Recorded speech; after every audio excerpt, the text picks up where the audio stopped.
Hello again, everyone. Edwin Learnard back once again. In this YouTube astrological segment, I'm going to be talking about having a Libra Sun and Virgo Mercury in a natal chart. Now, first off, the basic character, which is the Sun. In this case, the Sun being in Libra can be very charming, tactful, equitable, sociable, refined, and peaceful.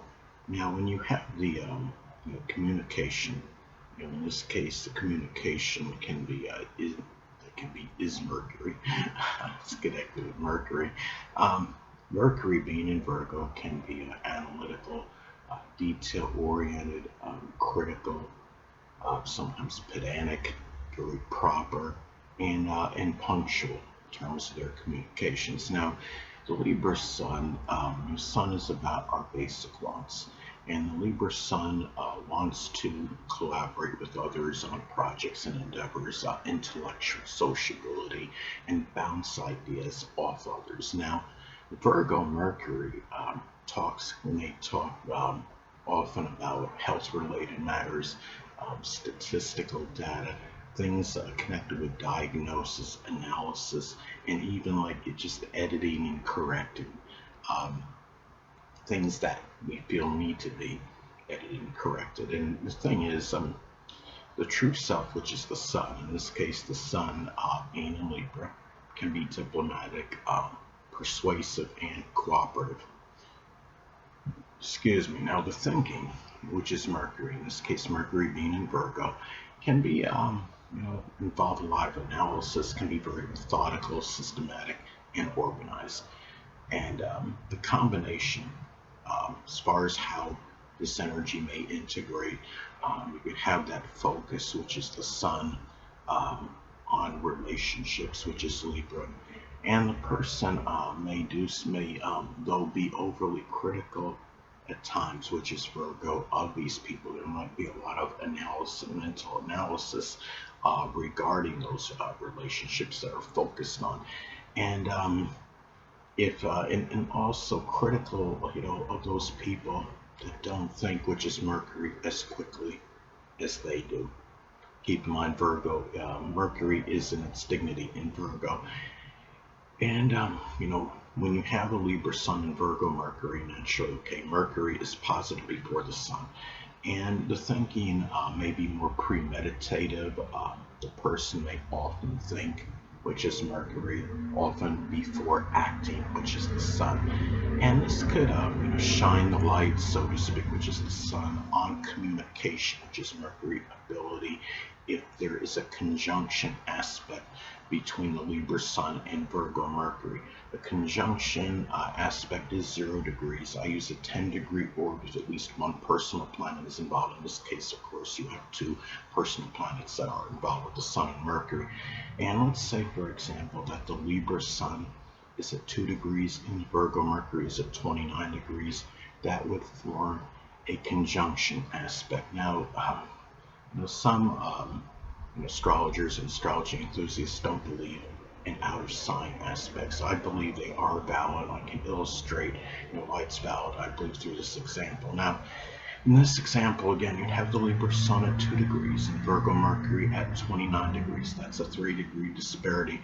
Now, they're in different signs, yes, but they're still they're in close proximity, and friction still exists between the two. So I do believe they are, the aspect is still valid, and I apply it to the other major aspects as well. The sextile, the trine, square, inconjunct aspect. Now, opposition, and even the inconjunct aspect. Now, the inconjunct aspect, some people believe that is a minor aspect. I see it as a major one, and the thing is, this is when you have the Sun astrology is about actions.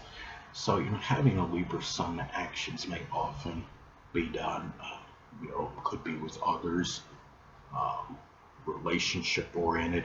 It can be done, often to negotiate, to be a mediator, to find compromise. This is, you could say, actions may be done to balance things. I'm only really being flippant with that one. But the thing about what this is as well, I mean, you have the sun in astrology is connected with the biological father and children. So having a Libra sun, a person's biological father and at least one child, if applicable, may actually be a Libra sun, moon, or ascendant, or embody those characteristics. And having Mercury is associated with siblings, cousins, and neighbors. So having a Virgo Mercury, a person may have a number of these people that are actually a Virgo sun, moon, or ascendant, or embody those traits. Now it's also about the perception of these people. So having a Libra sun, a person may perceive the biological father and at least one child, if applicable, as being very charming, tactful, diplomatic, persuasive, cooperative, artistic, and refined, but may also see those people seen as being overly ambivalent, indecisive, wanting peace at any price. It could be maybe superficial, like a superficial charm they may exude, as some examples. And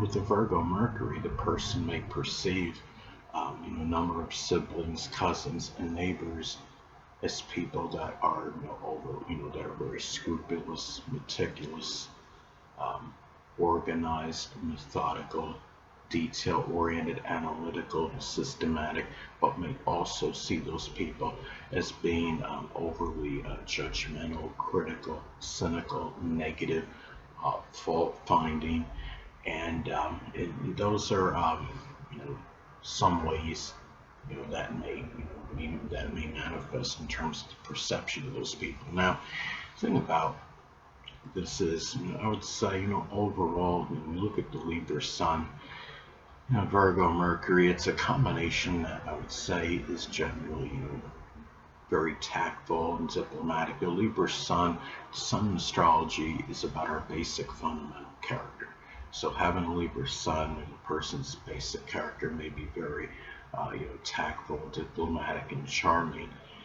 But in the Virgo Mercury can be very scrupulous in how they say things, being proper and how they word things. But you've got to, of course, look at modifying influences and contraindicators in the natal chart. If somebody has, say, Libra Sun and Virgo Mercury, but they have, an Aries ascendant or moon, as some examples, or Mars on the ascendant or conjunct the Sun, the person may not be nearly as tactful and diplomatic as the typical Libra Sun Virgo Mercury combination. If somebody's got an Aries rising, as an example, outwardly they may project demeanor that's very direct, straightforward, outspoken, abrupt, very aggressive, and not always thinking about what they may say in terms of the repercussions. And even like a Sagittarius rising can be,